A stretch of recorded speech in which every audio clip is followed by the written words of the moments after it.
नमस्कार दोस्तों, स्वागत है मेरे चैनल पे। और आशा करता हूँ सभी की सेहत अच्छी होगी, सभी की पढ़ाई बहुत अच्छी चल रही होगी, जैसे मैं आपको गाइडेंस दे रहा हूँ, ठीक है? और मेरे चैनल पे आपको अथाह ज्ञान मिलेगा, हर चीज़ से संबंधित। और मैं आप लोगों के लिए बहुत ही स्पेशल प्लान्स भी कर रहा हूँ कि मैं कैसे आपको मतलब बोर्ड मँगा के आपको चीज़ों को टेक्नीक वाइज़ समझाऊँ। किसी भी मैं आपको जैसे इम्पोर्टेंट टॉपिक्स होते हैं ना, उनको कवर करने की कोशिश करूँगा। और मैं कोशिश करूँगा कि कवर करूँ इसको, और साथ ही साथ मैं आपसे अ, बात करना चाहता हूँ कि आप देख पा रहे हैं कि जितने भी लड़के भाई मेरे तैयारी कर रहे हैं घर से दूर रह के, मैं उनके पेरेंट्स से मिलता रहता हूँ, उनसे बात करता रहता हूँ। तो आपको मैं यकीन दिलाना चाहता हूँ, उनके पेरेंट्स इतना ज़्यादा परेशान हैं अपने बच्चों के फ्यूचर को लेके। आप प्लीज़ उनकी बात समझिए, वो बहुत बहुत ज़्यादा उम्मीदें लगाए बैठे हैं। इसीलिए मैं आपसे हमेशा यही कहता रहता हूँ, प्लीज़ प्लान बी को मत भूलिएगा। अगर आप प्लान बी को भूलते हैं तो आप कहीं न कहीं नुकसान में जाएँगे। मेरी इत्मीनान से बात समझिएगा, ठीक है? और किसी एस्पिरेंट को नहीं मेरी बात समझ में आ रही है कि आईएएस कैसे बने या कैसे तैयारी शुरू करें, मेरे से बात करिए पर्सनली। मैंने है ना अपना नंबर मेंशन कर रखा है। और आज मैं ज़्यादा इधर-उधर के टॉपिक्स पे मैं बात नहीं करूँगा।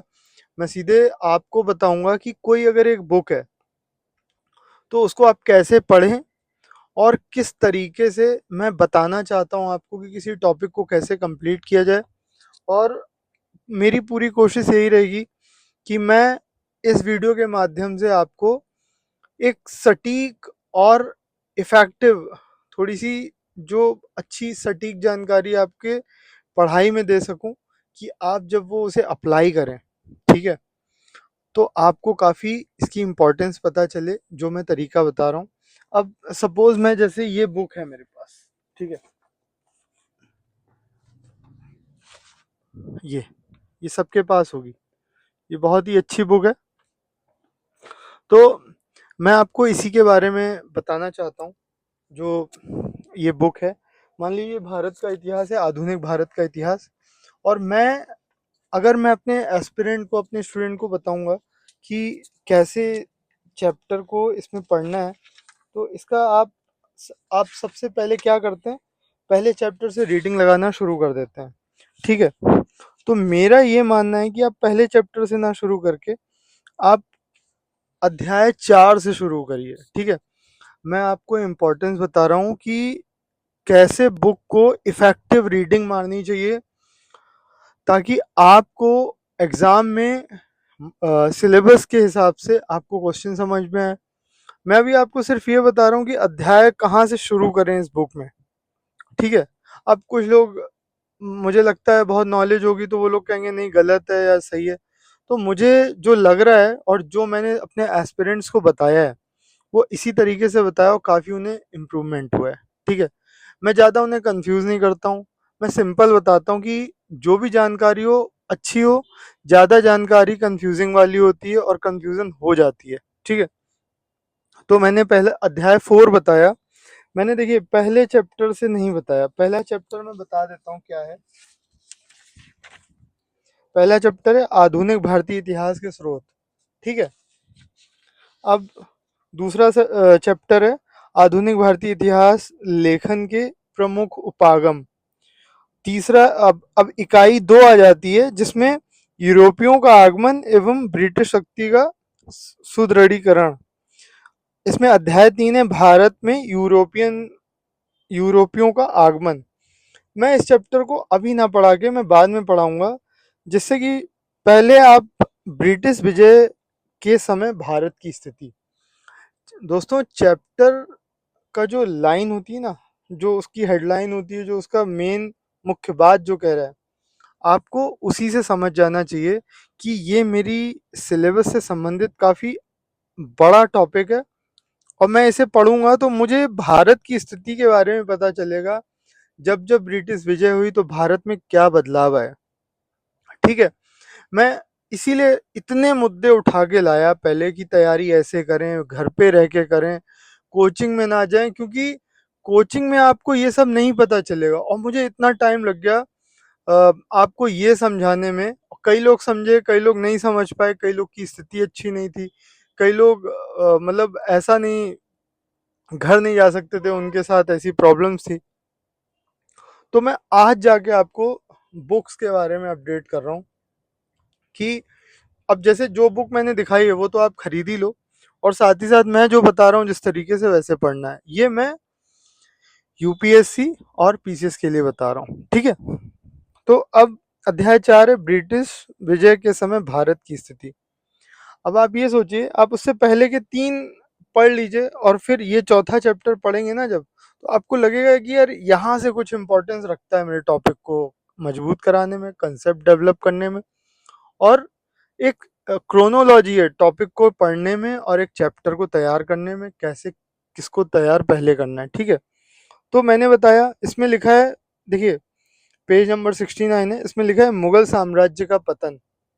आप जब पढ़ोगे तो आपको समझ में आएगा कि ब्रिटिश विजय कैसी रणनीति, कैसी पॉलिटिक्स खेली गई, तब जाके वहां से शुरुआत हुई, ठीक है। तो जब आप ये चैप्टर पढ़ोगे तो आपको क्लियर हो जाएगा। इसमें देखिए महिलाओं की स्थिति, सांस्कृतिक स्थिति, दास्ता, कला, स्थापत्य, शैक्षिक स्थिति, आर्थिक स्थिति, सामाजिक आर्थिक दशाएं, नवीन राज्य कौन से नए राज्य बने, स्वतंत्र राज्य कौन से नए स्वतंत्र हुए राज्य, क्षेत्रीय राज्य तंत्रों की प्रकृति एवं सीमाएं, औरंगजेब के पश्चात साम्राज्य के सम्मुख अन्य समस्याएं।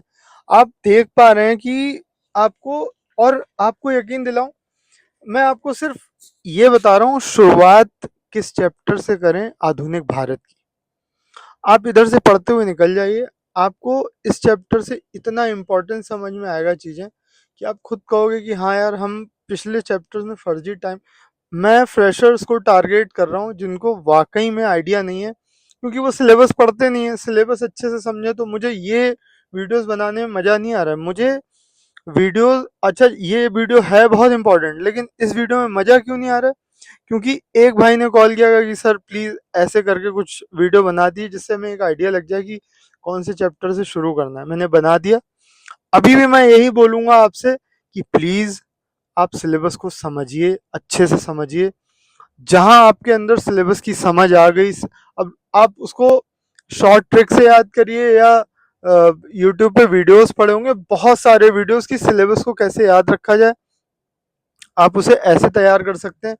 और कोई तरीका नहीं है आपके सिलेक्शन का, कोई भी मास्टर या टीचर आपको कुछ भी है ना पानी में मिला के पिला नहीं देगा जड़ी बूटी, तो आपको सब कुछ याद हो जाएगा। सारी मेहनत आपकी है, बस टेक्निक बता रहा हूँ, तरीका बता रहा हूँ, कैसे बैकअप रखना है, कैसे दिमाग को खोल के रखना है। और इतने लोग फॉर्म भरते हैं, मैं चाहता हूँ कि इतना अच्छी क्रांति आ जाए तैयारी करने में कि आप कहीं भी खड़े हो तो कुछ बोलो ना तो लगे कि हाँ कुछ टॉपिक पे बात हो रही है, कुछ सिलेबस पे बात हो रही है। तो गाइज मुझे यही बताना था कि बुक की जो मॉडर्न है वो चौथे चैप्टर से शुरू करें। जब आपका चौथा चौथा चैप्टर शुरू हो जाएगा तो आपको वहां से क्लियर होगा कि यार अच्छा ये राज्य बने, अच्छा सपोज स्वतंत्र राज्य कुछ हुए, तो उन राज्य की स्थिति आप पता करेंगे तो चैप्टर और आगे बढ़ेगा। आप जब वो चैप्टर तैयार करोगे ना तो आपको बहुत सारी पिक्चर क्लियर हो जाएगी कि मैं क्या पढ़ रहा हूँ और क्या पढ़ना है। मेरी बात समझिएगा दोस्तों, आप इतने पैसे कोचिंग में बर्बाद करते हो बस ये जानने के लिए कि क्या चैप्टर पढ़ना है, कैसे पढ़ना है।